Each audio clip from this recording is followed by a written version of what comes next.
Hi, I'm Julia. You're watching Julia at Home, and this video is about resources for an ancient Greece unit study. If you're new here, welcome. I'm a homeschooling mom to a first grader, a preschooler, and a baby. And this year, for our history, we are doing ancient history.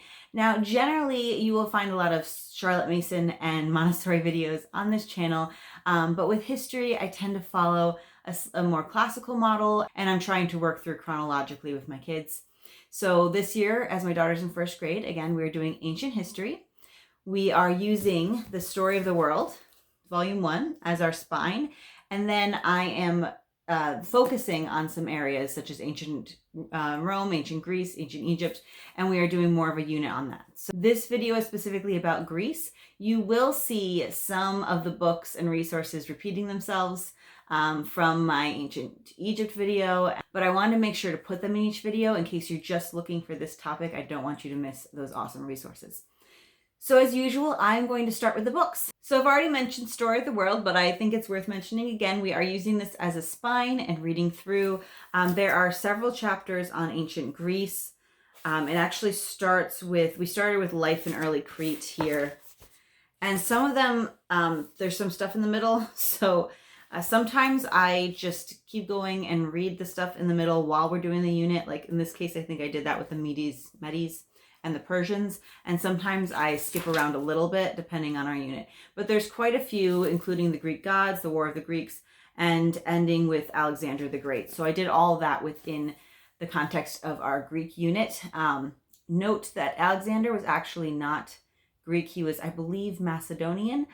He came from the area north of Greece, but I am including him in this Greek study because he's often thought of as Greek. Along with Story of the World, the book, I have the activity book, and I do use that. I use it mainly for the maps and coloring pages that are in the back.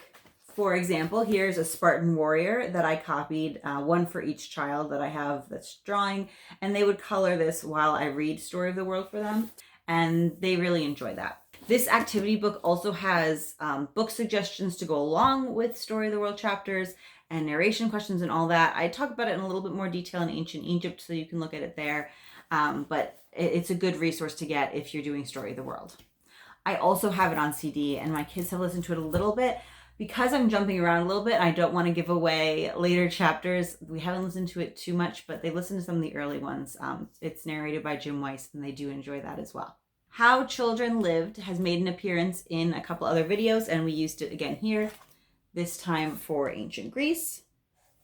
So it talks about a child in that time period and what their life would have looked like and some of the objects.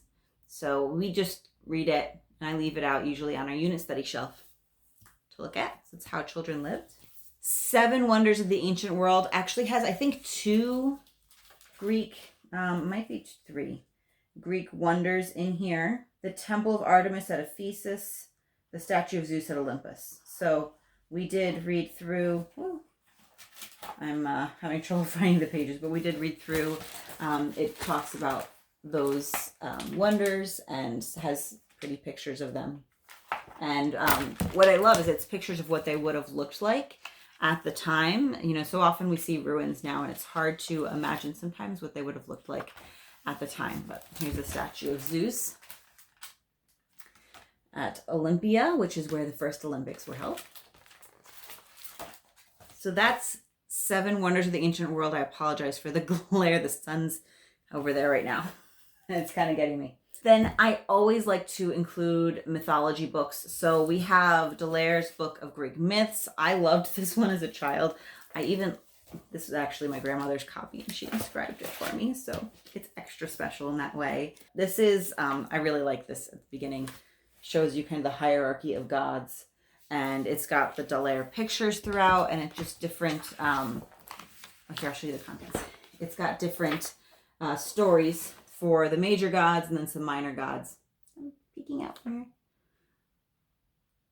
here. So I don't think we got through the whole thing, to be honest. We got through all the major gods and the minor gods, and then I don't think we got through all the stories of the mortal descendants of Zeus, but we might just keep reading some of them because we did enjoy it. And some of them, so it's the story of Bellerophon, which is with Pegasus and King Midas, which we've read some of them in other places too. So there is some repetition here because you'll see I have several other books on mythology. And one of them coming up here is Stories from the Stars, Greek Myths of the Zodiac. And I've had this book for a while and I enjoy it. So each Greek zodiac constellation, well, it talks about the planets too, because they're named after the Roman names for the Greek gods. But it's got different stories, different mythology story for each of the astrological signs. So the kids get really excited when they see theirs as well. So yeah, so we read that. And I believe we just did this like a couple a week, 2 or 3 a week, all the way through, and we did end up reading all of these. I also have some picture books of mythological stories, I guess. I get mythology picture books that we read, so I'll show you those. This one is Atlantis, The Legend of a Lost City. We read this towards the beginning. It's actually a cool story. I didn't know. It involves the gods. So, and Atlantis is referred to by ancient Greek scholars. They believed that it was a real island, so that it sunk under the waves. So we started with that. We read Pegasus, which is a story of Bellerophon and Pegasus fighting the Chimera. And this copy was given to us by my family, and I think they got it from my daughter because she loves horses at some point. It has beautiful, beautiful pictures in it. If you don't already know, because I forgot to say it earlier, all of these will be linked below. So please check out the links if you want to buy one of these for your family. Absolutely gorgeous Pegasus. It's a little bit long, but my kids have asked me to read it multiple times, so they really enjoy it. This is the Trojan Horse, How the Greeks Won the War. It's a step into reading step 4 book, so it's not an advanced book. If you have an older child, they could read it themselves or read it aloud to you. But I read it to my kids. It's just a really good, simple explanation of the Trojan War, because we didn't really go through the whole Trojan War in detail, but I did want to talk about the Trojan horse because I think that's an important, cultural aspect of learning about ancient Greece, even though technically it was a story that the Greeks told about their heroes and legends from centuries before. The last one of these is The Hero in the Minotaur. And this is Theseus destroying the Minotaur, obviously. So that's just another retelling of this. I believe that story was also in several other places, so we heard it several times. While I'm talking about mythology, I'm going to deviate from books for a minute to show you these CDs. These are both Jim Weiss CDs. This one is Greek Myths, and it has King Midas and the Golden Touch, Arachne, Perseus and Medusa, and the Adventures of Hercules. And as all of these CDs, these are fantastic. My children listened to them multiple times. I didn't pull them out until we were starting the unit so that they're kind of new and fun. But then even after we finished the unit, they listened to them over and over again. We still have the Egypt ones and these ones out, even though it's been months since we've done either of those studies. So we really highly recommend these. And I have another one, which is Courage and a Clear Mind, The True Adventures of the Ancient Greeks. And this is more history, less mythology. So it talks about the ancient Greeks, talks about Homer. It does tell the story of the Trojan horse, the Shadow of Mount Olympus, All for Sparta, Athens and the Courage to Think, Marathon, Thermopylae and Salamis, the Golden Age and the End of Something. So it does go through more historical facts about Greece. And my son was really interested in this. It actually covers a couple battles and it talks about Athens and Sparta and the differences between them and how they fought. So honestly, they are, I could see how somebody might think these are a little pricey, but I think they are really worth it. And if you are a family that ends up spending some time in the car, maybe you have doctor's appointments or a lot of extracurricular activities, I highly recommend getting CDs and audiobooks. It is a great way to learn literally as you are on the go. As I was editing, I realized I missed a really important part of our unit, and that was our read aloud. So you will have actually seen these. If you see my favorite read alouds we've done so far, these are in there. And this is Tales from the Odyssey, It's part 1 and part 2, and it is a retelling by Mary Pope Osborne of Homer's Odyssey about Odysseus trying to get, hi baby, but Odysseus trying to get home from the Trojan War, and my kids really enjoyed it. It's a good adventure story. This is the same author as the Magic Treehouse books, which my children also love, and you see some of those in these as well. But I found I liked her writing in these better than I do the Magic Treehouse books, probably because those are just very repetitive. But yeah, so Tales of the Odyssey, this was our read aloud, and this took us longer than the unit. I got both because I had a feeling, so this one took us about the length of the unit, it was about 4 weeks. And I had a feeling we were gonna want to continue. So I got both and we continued on after the unit was over, but we really enjoyed these. So I just wanted to make sure that they were in this video. This is The Story of Writing by Carol Donoghue. That's how I'm pronouncing it. Again, it will be linked.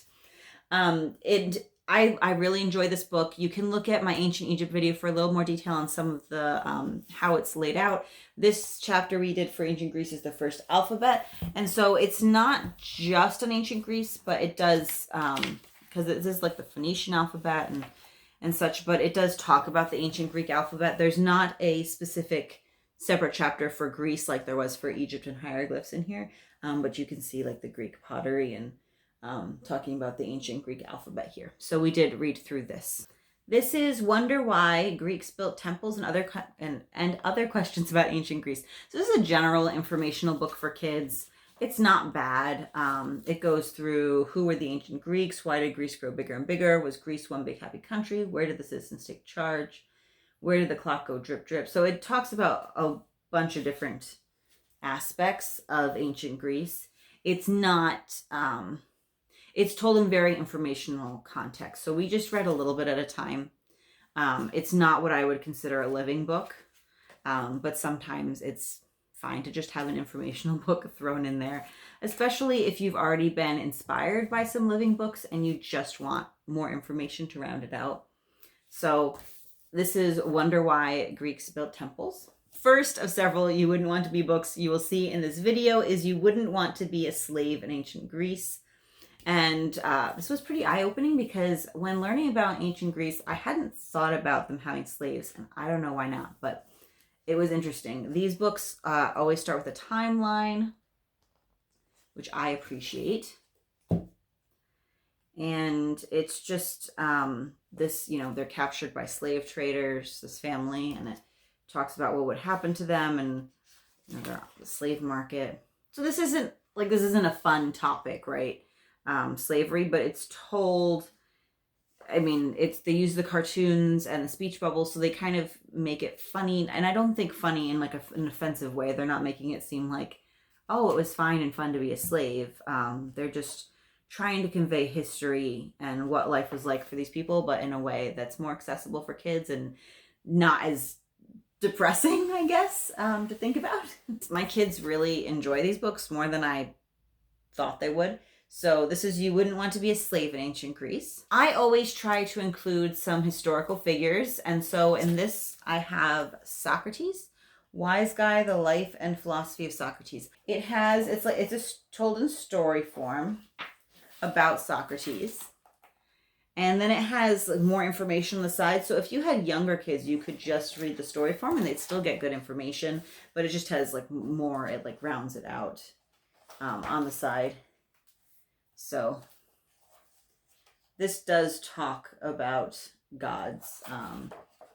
So just a heads up about that. And he was killed. he was sentenced to death. So heads up on that too. But I don't think it didn't scare my children or anything. So that was just it's just an introduction to who Socrates was. Since we're talking about Socrates, I'm going to go through a couple other historical figures here. Now, you may know that ancient Greece, there was a lot going on as far as science and mathematics, and so I want to make sure to incorporate that a little bit. I've been doing some special math topics as we go through the year, and so while we were doing ancient Greece, we did talk a little bit more about geometry, and so these books, we we used in the context of both ancient Greece and geometry. And then I had some other separate geometry books that we did that I will try to make a separate video for some of our math special topics. But in the meantime, I'm going to show you these. This is What's Your Angle, Pythagoras? So it talks about Pythagoras as a boy, and it talks about, it's a historical fiction picture book about him discovering the Pythagorean theorem. So it explains it and shows it really well. And then you can get out blocks or things to do this yourself. And actually Montessori bead materials are perfect for these exercises. So in case you have them. We also read The Librarian Who Measured the Earth, which is about Aristophanes. Oh goodness, this is so hard to say. Aristophanes. I have a hard time saying that name. And he figured out how to mathematically calculate the diameter of the earth all the way around. And he got really close with the information he had so long ago. And to be honest, I don't think my kids fully followed how he did it, but I still like to just expose them to people and ideas. And who knows, sometimes I don't think they're paying attention and things just pop back up later. So these are good. These would be even better for slightly older children, maybe upper elementary ages, when you're studying that particular mathematical concept. That these would be great to include. I also have Mr. Archimedes Takes a Bath, where we talked about volume, and it's just kind of a funny picture book with a bunch of Mr. Archimedes and a bunch of his animal friends, and they get in the bath and the water overflows and they're trying to figure out why. That talks about the principle of volume that Archimedes discovered. And for some reason, I can't find the book right now, but I will link it below. Moving on, the next couple of books are about the Olympics and Greek athletes. So we have Run With Me Nike, which is a picture book about a boy who actually goes, he's on a field trip, and then he goes back in time to the early Greek Olympics. And I think he ends up running. Does he end up? Yeah. He ends up running in the boys' Olympic challenge there. So he learns about it that way. And so that's a good one. And then we have You Wouldn't Want to Be a Greek Athlete, much like the other ones, less depressing than the slave one.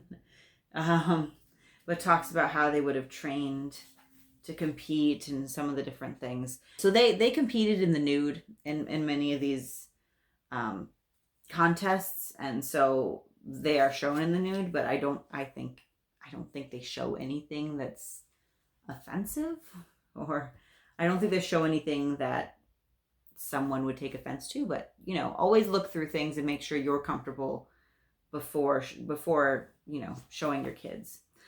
So that's You Wouldn't Want to Be a Greek Athlete. And then I just have a couple on Alexander the Great. So first we have Who Was Alexander the Great? And I do enjoy these Who Was books. They also have timelines this time in the back, not the front. So it's a timeline of Alexander the Great's life and then what was going on in the world at that time, which I find really helpful. And it's just it's a chapter book with some pictures. We read them pretty fast, but I do spend usually a couple weeks on each one, so we can read, maybe a chapter or two at each sitting. And yeah, but my kids often want me to read more than a chapter or two at a time. So we do end up going through these relatively quickly. And then I also have You Wouldn't Want to Be in Alexander the Great's Army. Since I know that my kids enjoy the series, I pick up relevant ones whenever I can. And these, they can be a little long. We do tend to read them all the way through in one day, but you could easily just read a couple pages or just one spread a day for a while, and that would be fine. I don't think you would be losing the thread or anything of the story. So yeah, that's You Wouldn't Want to Be in Alexander the Great's Army. Now to some resources for activities. So this is Artistic Pursuits Volume 2 for kindergarten through 3rd grade, Art of the Ancients. I just did a review video of this as well as Volume 1 for the kindergarten through 3rd grade, so I will link it above. Please check it out. I do really like this resource. And so for ancient Greece, we did Well, we started with one for Minoans. Let's see if I can find it in here. Where there's like a bull jumping painting on Crete. So we started with this activity, and then they used chalk pastels to draw an animal. So I believe my son did an owl, and what did my daughter do? She might have done a giraffe, which has absolutely nothing to do with ancient Greece or where we live, but you know, I just said do an animal. So it wasn't necessarily specific to ancient Greece in that case.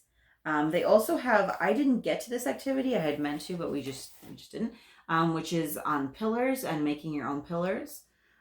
So that's a cool one, which unfortunately we didn't get to, but we did get to this one, which is making pottery. So we made the pinch pots, and then we let them dry, and another day we came back and we painted Greek-inspired pictures on it.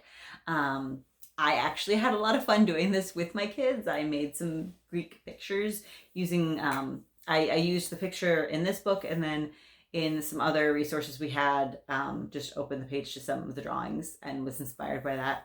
So yes, I highly recommend this resource. I also have Classical Kids, an activity guide to life in ancient Greece and Rome, and I did not get to any of these activities. And I talk about this a little bit in ancient Egypt, that you know, I plan for a lot, and I have a baby right now, and so sometimes I don't get to as many activities as I want to, but I did do some activities.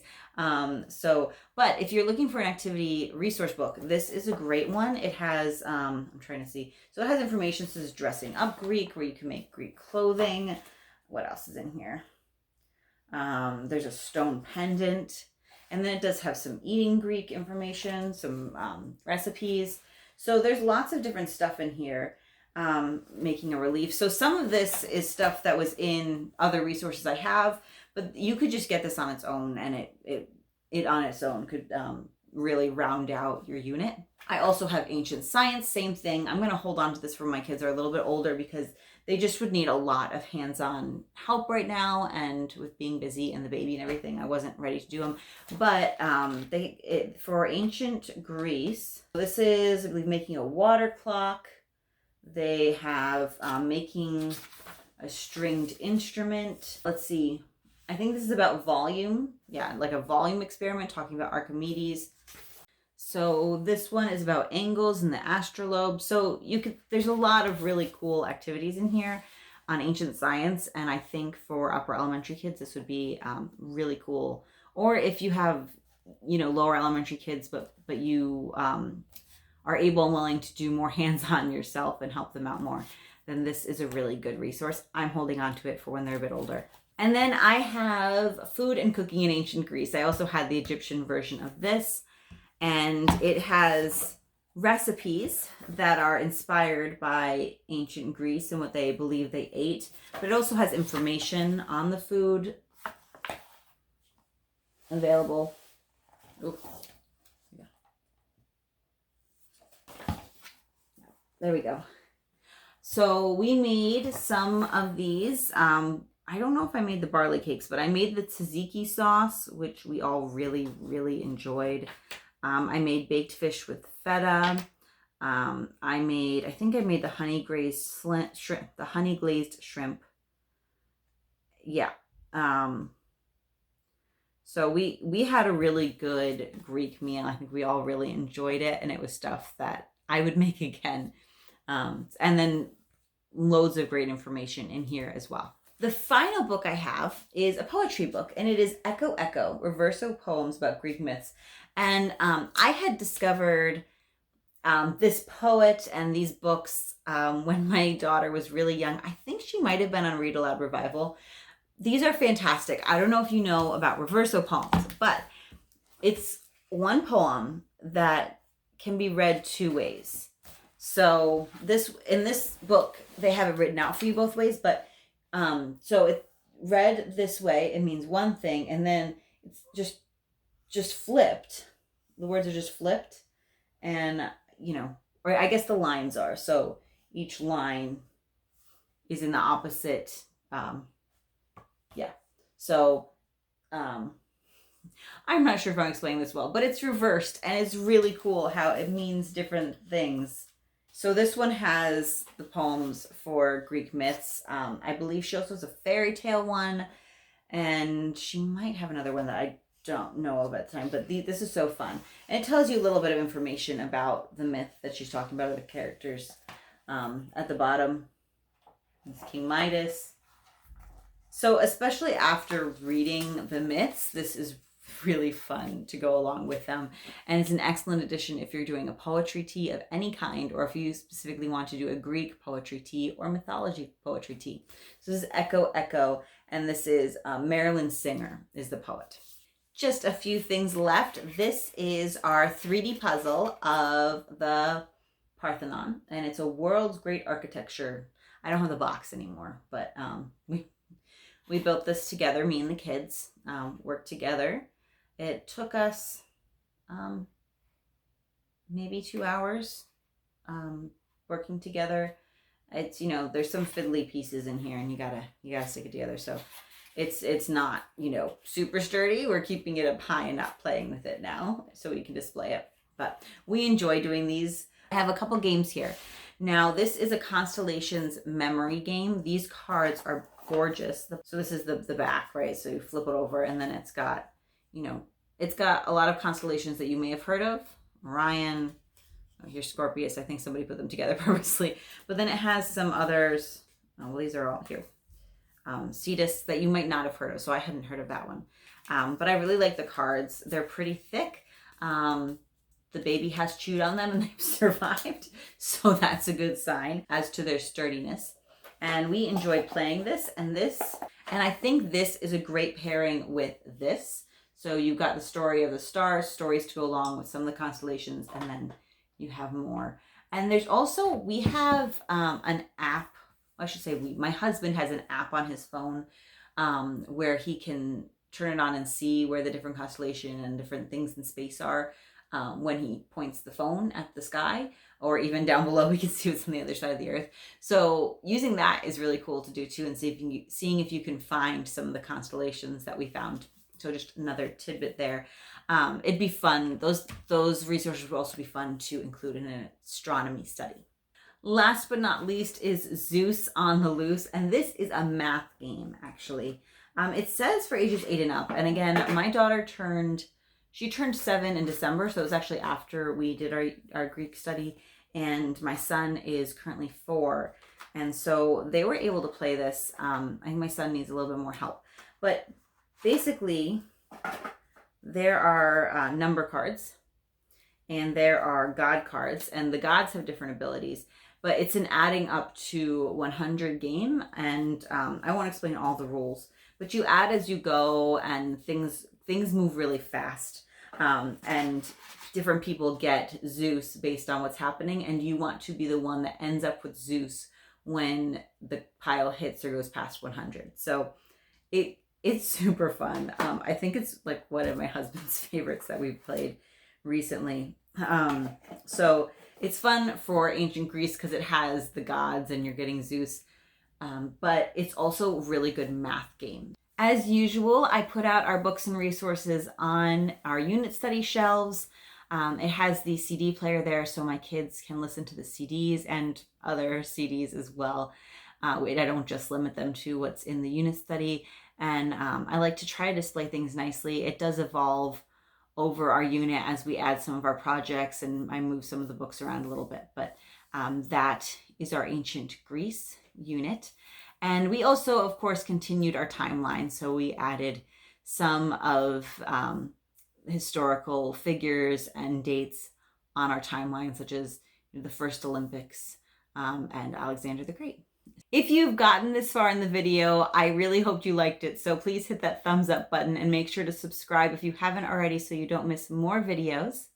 Thank you so much for watching. Those are all of my resources I have today for ancient Greece.